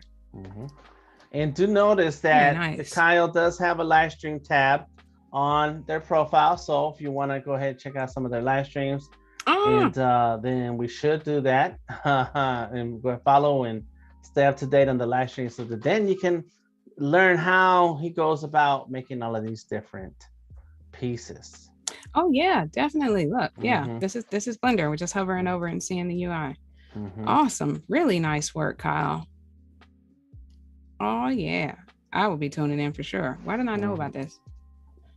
That's why we do the artist spotlight, so that we get to know and see what the artists out there doing. Yes. So you should have a whole lot of new followers today, and get ready for all the questions, Kyle. There's gonna be a lot of questions coming your way. Yeah, beautiful work. Yes. Jan in the chat says, finally someone who uses Blender 2. Most 3D artists just use C4D or 3ds Max. So there we go. Yeah. Check out Kyle says, I love to get into Substance and I've used Designer, getting into Houdini too. Wow, there's too many apps. And After Effects. He's in After Effects too. You all across the board. Nice. Nice. I'm in awe. Yeah.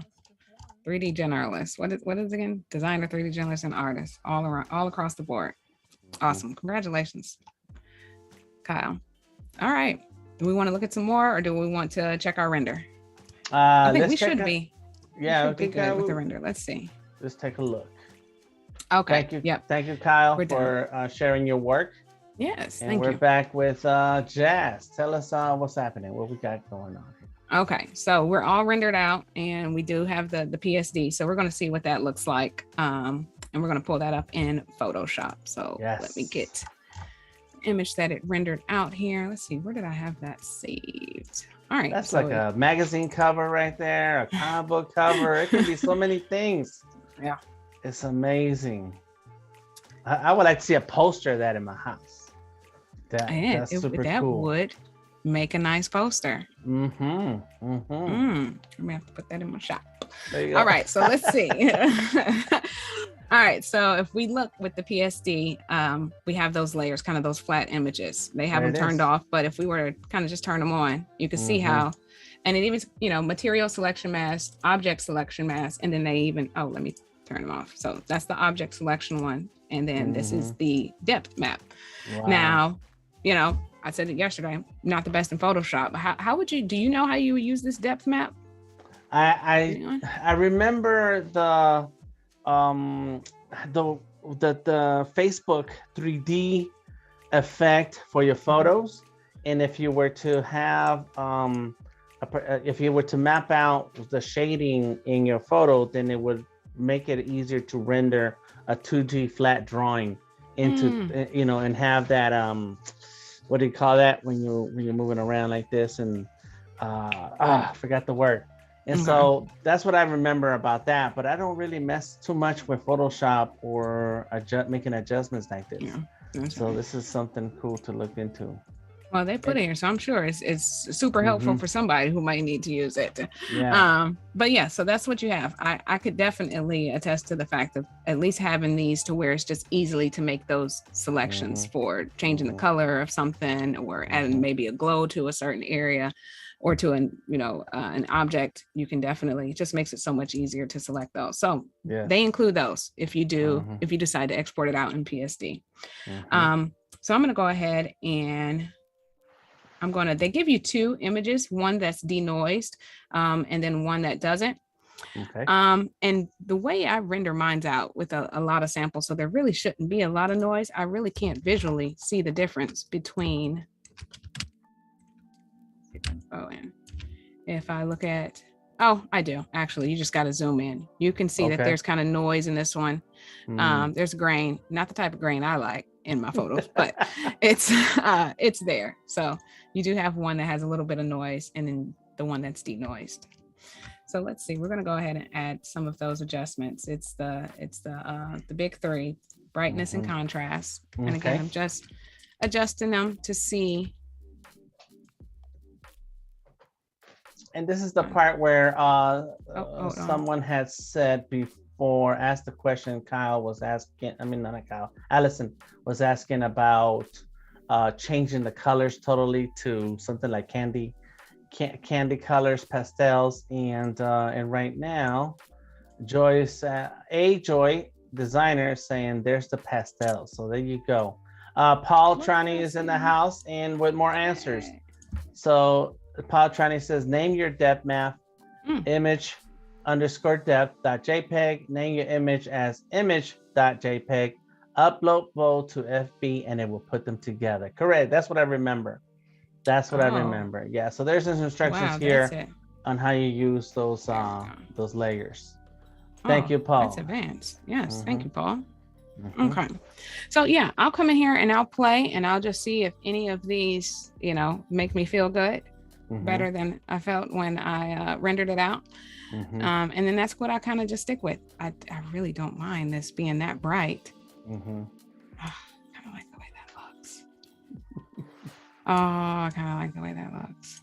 Yeah. All right. And that's the reaction that I'm kind of waiting from myself, is that once I start saying that, then I'm feeling good. Right. Then I do the hue and saturation. Always like to bump up the saturation just a little bit because I like everything to be super colorful and for it to be bold and pop. But I cannot resist just using the hue just in case there's a better color combination than what I put together. And then sometimes, like I stated yesterday, I'm looking for things. I may just like the way a certain object is colored, and so that'll give me ideas on, maybe I just might want to mask that piece out of the adjustment layer just so I can have that color. But look at that. Wow. See? Yes. See that red and there goes the purple. Nice. And there was that purple was in there in the beginning when you were working. It was. Uh-huh. And I really like this. Now this is kind of giving me like some underwater type situation. Yes. And I was gonna say outer space, but yeah, same thing. Yeah. Mm-hmm. Yeah. Nice. So, pretty cool there. But I definitely like doing that. And I'll just export a couple of these PNGs, or like I stated, I'll go to the layers and keep track of the hue number and name my layer the hue number, right. so I know. Wow. But yeah, play around with that hue and saturation. Wow. Let's see, which one of those did we really like? I really kind of like that. I think we're gonna stick with maybe with the blue. This probably doesn't need to be bumped up much, but I like to turn it to the max and then bring it back down. Oh, but do you see what this does to her body? Look at that. It's starting to, yes. I like this. Wow. You see this is what I like. Yes. I just got to make sure it's not distorting any other thing. Sometimes what happens, I'll bump up the saturation. I'm looking at one thing in the picture and I'm like, I like it, not realizing that it jacked up the color all on the edges and everything else until I export it out. So, Budo Val says, I would love to see this as an animation that fades through all the different color combinations. Ooh, that would be nice. Just give Jazz more work to do. Right. Again, knowledge of Photoshop is limited, but would that be as simple as adding like the animation timeline in Photoshop and then just doing like there's a way to add the adjustment and just have it just go through the different hues. Yeah, that would be one way. Yes, of making what do you call those keyframes? So different colors would be that keyframe, and then getting Photoshop to do the tweens in between. My easiest solution that I just thought of when this was happening was to record my screen, record the video screen, the screen capture of that area, and then sit there and play with it for a good 30 seconds and boom, video. I like the way you think, boy. You said something yesterday too that was eye-opening. I can't remember. Oh, it was the layers, and we're just trying to figure out how to collapse them. You was like, look, highlight all them, Control J. Yes, right. That was Gary. Yes, that's right. Yes, we got good stuff in the stream. Yes, awesome. Yes. So all right, we'll just keep going because I was going to try something, but again, this we don't want to be a Photoshop. This couldn't be a Photoshop tutorial with me behind the keyboard. So we're just going to keep going. So I really do like that. But what I was thinking of is trying to use these flat layers to really just isolate this lady. And apply it to just this hue saturation layer. And so we may try that. I'm going to go ahead and do this levels one because I also like to pull this in and just see how this changes things a little bit. I don't know if I want to make it a little darker or add some. I normally just have to go up and see what it's doing and then make the adjustments. And then sometimes you might not need to do anything. I may not need to move layers or levels, not much. I may kind of like it where it's at. Let's look at some of those LUTs because those have the potential to change things and just make it look completely different. And yesterday I was sitting here and I kept clicking on this drop down when I could just literally hit the down key and it scroll through. This is beautiful. Wow. Yes. This red. Yes.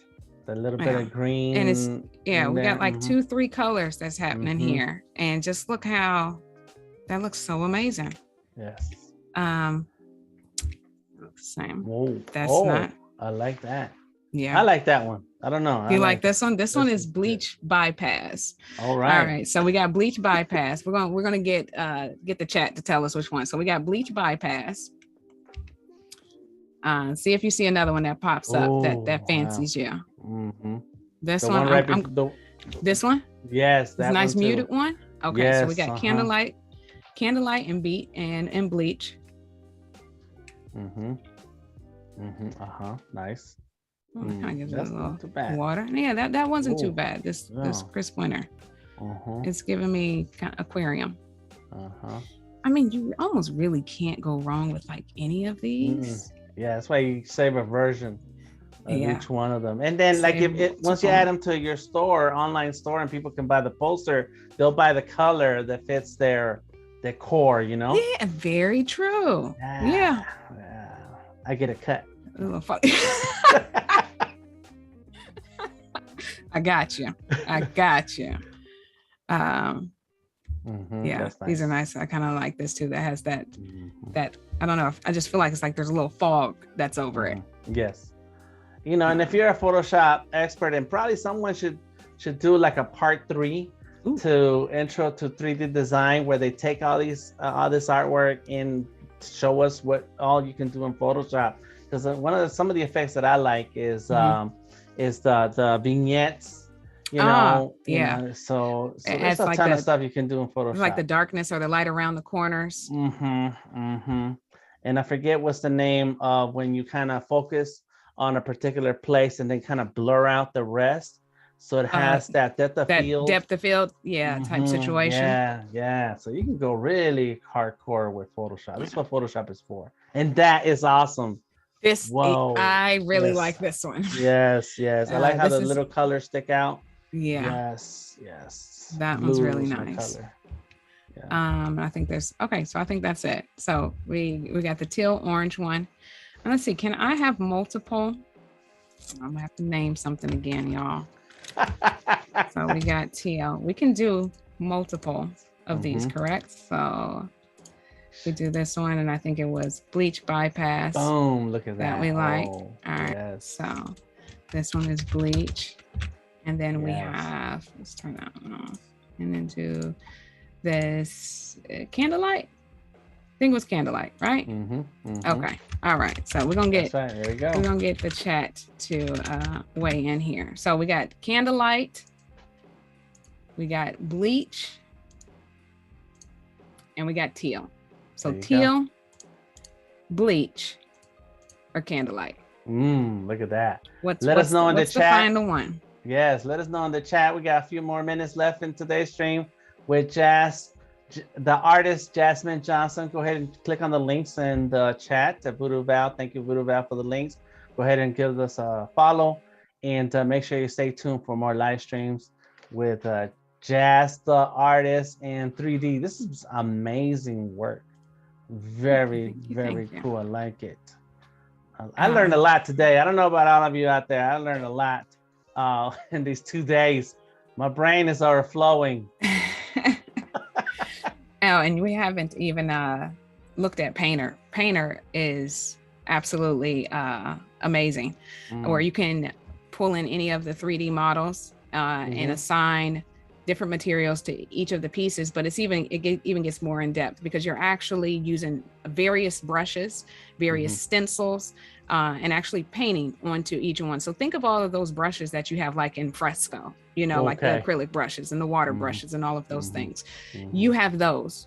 Your Photoshop brushes are in Painter, and so you're painting right onto the 3D models. I need that. With so many different types of effects, and you can drag and drop the materials and you can build up on them. But Painter is a whole nother animal, which you can get lost in, and that's amazing. So yes, all right, go check it out and go vote. Voodoo Val made a survey with a poll with all the 3 choices you can choose.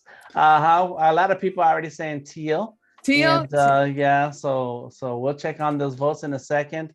I do want you to stay tuned for the XD Creative Challenge with Ruben Cespedes immediately following this stream. And tomorrow we start the day off with Adobe Font Show at 8 a.m. Pacific, hosted by Ben and Ari from the Adobe Fonts team. So don't miss out. Boom. All right, let me see what the poll is. I'm going to vote for my favorite one, bleach. There we go. You're sticking with that bleach, aren't you? Yes. Yeah. Yes. That teal hitting. The teal is going crazy right now. Oh, yeah, and then 50% votes for teal, 30% for candlelight, and 20% for bleach so far. Okay. I think teal gonna take it home. I'm going to, let me see if I can remember from yesterday. We tried to collapse all of the, it was Shift Control Alt E. I think that might be it. Let us know. Let's see. Let's see. Oh, maybe not. Yes. Let me make sure I got everything that I want. Let's try it again. Oh, I have to highlight them maybe first. Let's see.